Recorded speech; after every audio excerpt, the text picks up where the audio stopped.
শ্রীলঙ্কায় সিগিরিয়া রক বা Lions rock নামে পরিচিত বিশাল বড় এক দুর্গ। এই দুর্গয় যেতে গেলে আপনাকে 1268টা সিঁড়ি পার করে এই দুর্গর উপরে যেতে হবে। ইতিহাস ঘাটলে দেখা যায় লায়ন্স রক নিয়ে অনেক তর্ক বিতর্ক রয়েছে, আর সবকিছু বিষয়ে আমি জানানোর চেষ্টা করব মাত্র। আর লায়ন্স রকে ওঠার অভিজ্ঞতাটা কেমন করে আমরা গিয়েছি সবকিছুই দেখতে পারবেন এই ভিডিওতে। আসসালামু আলাইকুম, আপনারা সবাই কেমন আছেন? সকাল সকাল ঘুম থেকে উঠেই আমরা ভরপুর একটা নাস্তা করে নিচ্ছি। অনেক ধরনের আইটেম ছিল, আর এই পিঠাটা ফার্স্ট টাইম আমি শ্রীলঙ্কাতে যেয়ে খেয়েছি। আর খাবার খাওয়ার সময় এত সুন্দর ভিউ দেখছিলাম আর খাবার খাচ্ছিলাম। আমাদের হোটেল থেকে লায়ন্স রকটা একদমই ছোট মনে হচ্ছিল, মনে হচ্ছে যেন অনেক ছোট, কিন্তু একটা বিশাল বড় এক দুর্গ। এরা বাচ্চাকে খাওয়াচ্ছিলাম যে খুবই দ্রুত খাওয়া দাওয়া শেষ করে আমরা চলে যাব লায়ন্স রকে। আমি খুব অস্থির হয়ে গিয়েছিলাম লায়ন্স রকে যাওয়ার জন্য। তারপর খাওয়া দাওয়া শেষ করে আমরা গাড়িতে উঠে পড়েছি, লায়ন্স রকের দিকে রওনা দিয়েছি। লায়ন্স রক যাওয়ার জন্য আপনাকে অবশ্যই টিকিট কাটতে হবে, তার জন্য প্রয়োজন পাসপোর্ট দেখিয়ে টিকিট কাটতে হবে। প্রতিটা টিকিটের মূল্য ছিল $30 করে, আর সার্কভুক্ত কান্ট্রির জন্য পড়েছে $15 করে। বাংলাদেশ যেহেতু সার্কভুক্ত কান্ট্রির মধ্যে পড়েছে, তাই আমাদের $15 করে পার পারসন টিকিট নিতে হয়েছে। টিকিটের মূল্য পড়েছে বাংলা টাকায় কনভার্ট করলে 1800 টাকা পড়েছে, আর দুইজনের টিকিট মূল্য ছিল 3600 টাকা। আমরা টিকিট দেখিয়ে লায়ন্স রকের দিকে প্রবেশ করলাম। এখানে আসার পরে ইরামনিকে ছেড়ে দিয়েছে, ও হেঁটে হেঁটে দেখছিল। আর তারপরে ইরামনিকে ক্যারিয়ার ব্যাগে নিয়েছে, যেহেতু আমাদের অনেক উপরে উঠতে হবে। আমরা আমাদের যাত্রা শুরু হয়ে গেছে। যাত্রা এখনো শুরু হয় না, আসল যাত্রা শুরু হয় না। আমরা খালি লায়ন্স রকের সামনে যাচ্ছি আর কি, তখন থেকে আমাদের মেইন ওঠাটা শুরু হবে। বাট এখন জাস্ট পথটা চলে যাচ্ছি, অন দ্য ওয়েতে আছে। হ্যাঁ, এখনো সামনে আসিনি, সামনে আসলে তখন দেখাবো যে আমরা এই যে লায়ন্স রকের যে সিঁড়ি বেয়ে যে ওঠাটা, এগুলো সব কিছুই দেখাবো। উনিও এই যে রেডি যাওয়ার জন্য ওর বাবার সঙ্গে। লায়ন্স রকের সামনে যতই যাচ্ছিলাম না কেন, ততই মুগ্ধ হয়ে দেখছিলাম লায়ন্স রকের ভিউটা। দেখতে একদমই মৌচাকের একটা চাকের মতো লাগছিল। লায়ন্স রকে টিকিট কাটার পরে আপনারা বেশি করে পানি নিয়ে নেবেন, কারণ টিকিট কাটে যখনই প্রবেশ করবেন তারপরেই কিন্তু আর কোনো কিছুই পাবেন না। পানিটা বেশি করে নিয়ে নেবেন, কারণ উপরে উঠতে গেলে প্রচুর পরিমাণে পানির দরকার হয়ে পড়ে। বেবি নিয়ে আমি খুব কম মানুষকে দেখতেছি যে বেবি নিয়ে উঠতেছে, এখন পর্যন্ত আসলে একটাও দেখে নাই। সো দেখা যাক কষ্ট হবে কিনা, একটু তো মনে হয় হবেই হয়েছে। তারপরেও চেষ্টা করব থেমে থেমে একটু সময় যদি লাগে, কারণ লাইফে কিছু কিছু জিনিস আছে আসলে কষ্টটা মেনে নেওয়ার পরে যেটা পাওয়া যায় সেটা অনেক বেশি প্রাপ্তি। আমরা চেষ্টা করব, একটু সময় লাগলো বেবি নিয়ে। লায়ন্স রকে আসার পরে এখানে আপনি অনেক গাইড দেখতে পারবেন, যারা গাইড দিয়ে আপনাকে নিয়ে যাবে এবং পুরো জায়গাটা ঘুরিয়ে দেখাবে এবং এর পিছনের যে ইতিহাস বর্ণনা করে বলবে। এটার জন্য অবশ্যই আপনাকে ভালো ইংলিশ জানতে হবে। আর আমাদের কোনো প্রবলেম নেই, কারণ এখানে আসার পরে আসলে না গার্ড প্রয়োজন হয় না। এখানে এত সুন্দরভাবে ইনস্ট্রাকশন দিয়ে রেখেছে যে আপনি অনায়াসে যেতে পারবেন। সেহেতু আমরা নতুন করে কোনো গার্ড নিইনি, আমরা আমাদের মতো করে রেস্ট নিয়ে যেহেতু বাচ্চা নিয়ে যাচ্ছি সেহেতু আমাদের মতো করেই যাচ্ছি। আর যাওয়ার সময় দেখেন দুই পাশে পাথর কেটেই এখানে কিন্তু রাস্তা তৈরি করেছে। যে রাস্তা দিয়ে আমরা এসেছি দেখেন দুই পাশে পাথর, আর মাঝখান থেকে কিন্তু রাস্তা তৈরি করা। আর এখানে প্রতিটা সিঁড়ি কিন্তু অনেক খারাপভাবে তৈরি করা। প্রতিটা জায়গায় যখনই যাচ্ছি প্রতিটা স্টেপে আমি শুধু অবাকই হচ্ছি যে এত বড় বড় পাথর কেটে কিভাবে তারা রাস্তা তৈরি করেছে। সে কয়েকশো বছর আগের কথা, তখন তো এত উন্নত প্রযুক্তি ছিল না, তাও কিভাবে এত সুন্দর করে পাথর কেটে তারা চলার পথ তৈরি করেছে, রাস্তা তৈরি করেছে। আসলে এটা ভাবা যায় না, যতই দেখছি না কেন ততই অবাক দৃষ্টিতে তাকিয়ে আছি। এত বড় বড় পাথর কেটে রাস্তা তৈরি করা এবং সিঁড়ি তৈরি করতে তাদের তো অনেক সময় লেগেছে, আর এত নিখুঁত ভাবে তৈরি করেছে যেটা দেখলে অবাক হবেন। একেবারে টায়ার্ড হয়ে পড়ে, কারণ বাচ্চা নিয়ে আমরা অনেক দূর আসছি, একটু হাঁপিয়ে গেছি। আমরা একটু রেস্ট নিব, তারপরে আমরা চলে যাবো এদিক থেকে। আসলে অনেক উপরে উঠতে হবে আমাদের। এই যে ইরামনি বাবা অনেক কষ্ট হয়ে যাচ্ছে বেবি নিয়ে, বাট সকালবেলা আমি প্রমিস করছিলাম যে আমি এখানে উঠেই খাবো, আল্লাহ যেন সহজ করে দেয়। এই বিশাল আকৃতির পাথরের উচ্চতা প্রায় 600 ফিট, আপনি হাফ কিলোমিটারের অর্ধেক বলতে পারেন। এখানে হেঁটে যেতে অনেক সিঁড়ি পার করেই যেতে হয়, যেমন 1268টা সিঁড়ি পার করেই আপনাকে উপরে যেতে হবে। বেশ কিছুটা পথ হাঁটার পরে আমরা সবাই বিশ্রাম নিচ্ছিলাম, কারণ আরো উপরে সিঁড়ি বেয়ে যেতে হবে। পাথরের পাশ থেকে যে সিঁড়িগুলো গিয়েছে দেখতে পারছেন, মানুষগুলাকে অনেক ছোট লাগছিল। উপর থেকে জাস্ট নিচের ভিউগুলো দেখেন, প্রকৃতির কি অপরূপ দৃশ্য। যতই দেখছি ততই মুগ্ধ হয়ে যাচ্ছি এই দৃশ্য দেখে, এই কষ্টগুলো যেন ভুলে যাচ্ছি। এই যে পাথরের পাশে যে রাস্তা দেখছেন তৈরি করা, এই রাস্তাগুলো কিন্তু ভেঙে গিয়েছে, আবার নতুন করে তারা রাস্তা তৈরি করেছে উপরে যাওয়ার জন্য। আর এই সিঁড়ি বেয়ে উপরে উঠতে বেশ ভয় লাগছিল, কারণ অনেক খাড়া সিঁড়ি। এই লোহার সিঁড়ি বেয়ে বেয়ে আমরা যখন উপরে আসছি দেখি বড় পাথরের পাশ দিয়ে আবার সিঁড়ি গিয়েছে উপরে ওঠার জন্য। প্রায় 600 ফিট বিশাল এক পাথর খণ্ডের উপরে যখন আমরা গিয়েছি তখনই এই কষ্টটা একদমই ভুলে গিয়েছি। লায়ন্স রকের চূড়ায় উঠতে গেলে খুবই ফেমাস একটা জায়গায়, এখানে এসে সবাই ছবি তোলে এবং ভিডিও করে, এটা মাস্ট বি করবে। এখানে অনেক লাইন লেগে থাকে ছবি তোলার জন্য। আর এই রাস্তা দিয়েই আপনাকে চূড়ায় উঠতে হবে। আর দুই পাশে দুইটা লায়ন্সের থাবা রয়েছে, এইখান থেকে আপনাকে সিঁড়ি বেয়ে একদম চূড়ায় যেতে হবে। এই সিঁড়িটা কিন্তু একদমই সাধারণ না। লায়ন্স রকে ওঠার জন্য যতটা পথ এসেছি একটু কষ্ট হলেও ভয় লাগেনি, কিন্তু এইখানে আসার পরে যখনই এই রাস্তাগুলো দেখছিলাম তখনই একটা ভীতি ভয় কাজ করছিল। আর এখান থেকে যখনই নিচের দিকে তাকাচ্ছিলাম, দৃশ্যগুলো দেখছিলাম, শুধু উপলব্ধি করতে পারছিলাম যে কত সুন্দর প্রকৃতির দৃশ্যগুলো। ইরামণিকে ওর বাবাই উপরে নিয়ে যাচ্ছে ক্যারিয়ার ব্যাগে করে, তাকে উপরের দিকে নিয়ে যাচ্ছে। আর একটা বাচ্চাও ছিল, সে বাচ্চাটা যে এত পরিমাণে কান্না করছিল যেখানে আমি ভয়েস গুলো দিতে পারছি না, এত পরিমাণে কান্না করছিল, আমি ভয় পাচ্ছিলাম আর হাঁটছিলাম যে আমার বাচ্চাটা যেন কোনোভাবেই কান্না না করে। যদি ও কান্না শুরু করে দেয় আমি কোনোভাবেই উপরে উঠতে পারবো না, এই শক্তি আমি টোটালি হারিয়ে ফেলবো।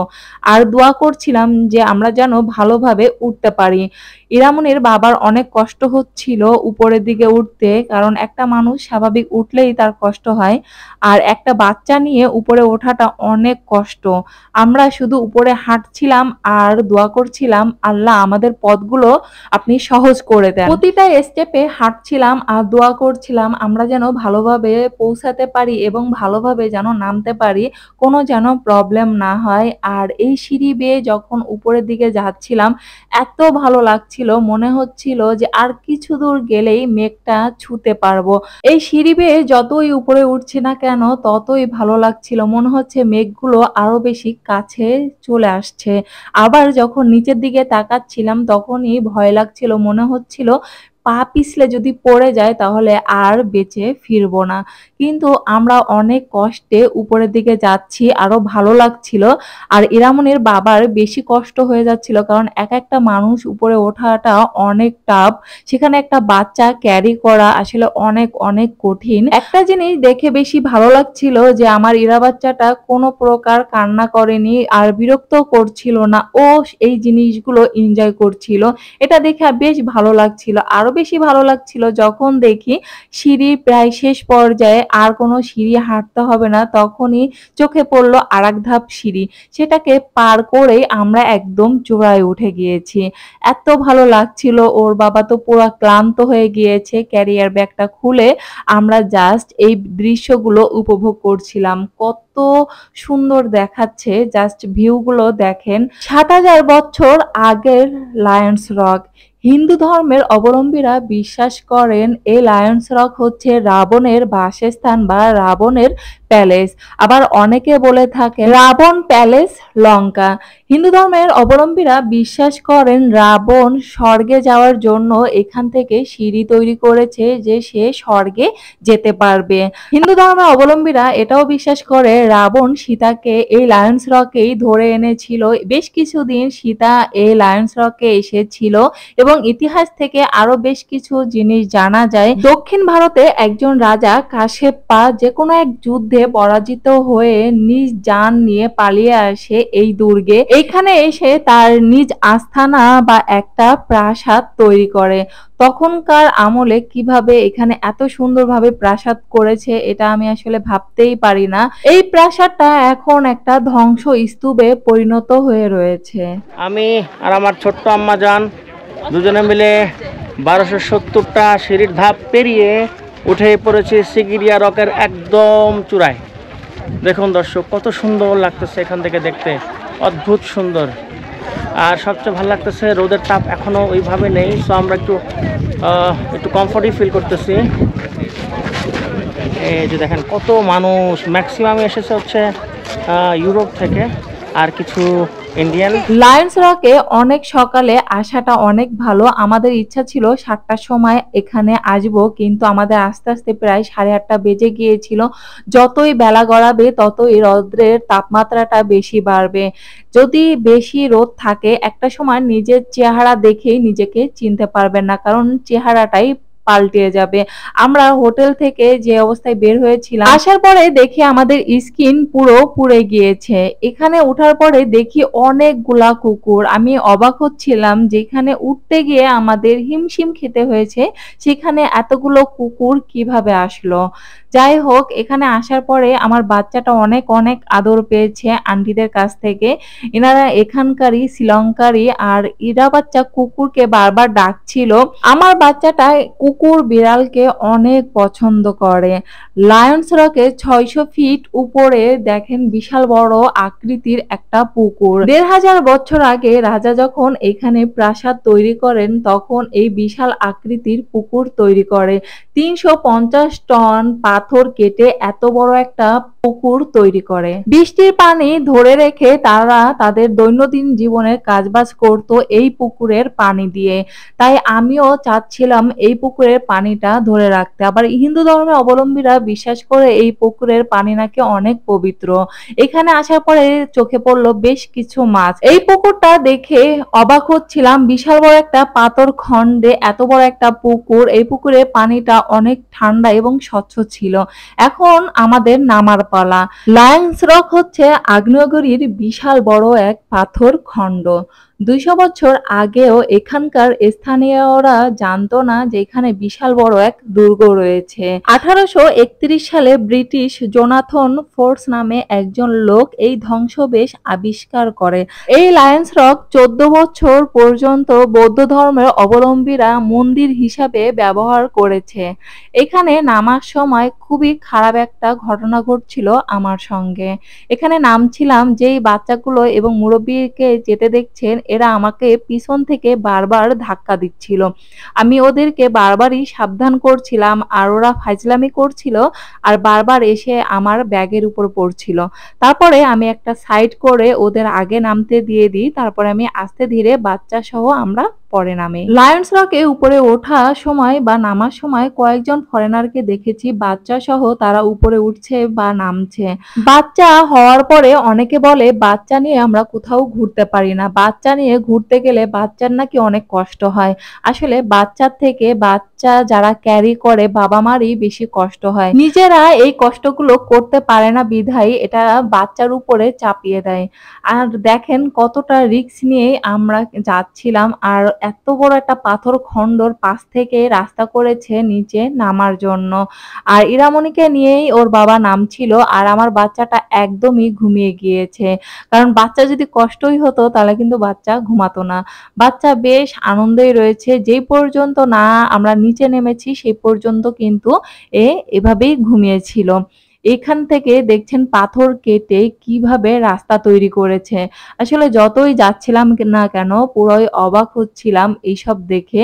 পৃথিবীর মধ্যে ৮ম আশ্চর্য হচ্ছে লায়ন্স রক। আসলে আশ্চর্য হওয়ার মতনই একটা দুর্গ। নিচে নামার সময় তার আগেই একটা গুহা পড়ে, সেখানে বেশ কিছু পেইন্টিং করা ছিল যেখানে ছবি তোলা একদমই নিষেধ বা ভিডিও করা নিষেধ। তাই আমরা ভিডিও করতে পারলাম না। এই গুহার যে পেইন্টিং গুলো ছিল সেইগুলো একদমই ভিডিও করতে পারিনি। লায়ন্স রকের প্রবেশ যে পথ আর এক্সিট যে পথ সেটা দুটাই একদমই আলাদা ছিল। লায়ন্স রকে যে রাস্তা দিয়ে আমরা উপরে উঠেছি আর অন্য রাস্তা দিয়ে আমরা নিচে নামছি, আর নামার সময় বেশ কিছু সিঁড়ি এতটা ছোট ছিল যেটা পা ফেলতে অনেক কষ্ট হচ্ছিল। আমি নামতে আমার অনেক কষ্ট হয়েছে, উঠতে যতটা কষ্ট না হয়েছে নামতে আমার বেশি কষ্ট হয়েছে, কারণ সিঁড়িগুলো অনেক ছোট ছোট ছিল। আর নামার পরেই দেখি আমি পা দিয়ে দাঁড়াতে পারছিলাম না, পা কাঁপছিল। কিছু কিছু মানুষ আবার বলে টাকা পয়সা থাকলে শেষ বয়সেও ঘোরা যাবে, বয়স বেশি হইলেও ঘোরা যাবে। আচ্ছা, আপনি অনেক অ্যাডভেঞ্চার পছন্দ করেন, লায়ন্স রকে উঠতে চান, আপনার বয়স ৫৫ থেকে ৬০ বছর, আপনার কি মাজায় বা পায়ে সেই জোর থাকবে যে আপনি লায়ন্স রকের উপরে যে ঘুরে আসতে পারবেন? নিচে নেমে দেখি বিশাল বড় এক সাপ নিয়ে একটা লোক বসে আছে। এইটা ধরতে গেলে আপনাকে বেশ কিছু টাকা গুনতে হবে। তারপরে বের হয়েই দেখি বেশ কিছু সুভিনিয়ারের দোকান রয়েছে, শোপিস রয়েছে, যেখান থেকে আপনি স্মৃতি হিসাবে অনেক কিছুই কিনতে পারবেন। অনেক এক্সপেন্সিভ মনে হচ্ছিল, তাই আমরা এখান থেকেই কোনো কিছুই নিই নাই। এখানে বেশ কিছু কাঠের সুভিনিয়ার রয়েছে এবং দেখতে বেশ ভালোই লাগছিল। হাতিগুলো বেশ ভালো লাগছিল।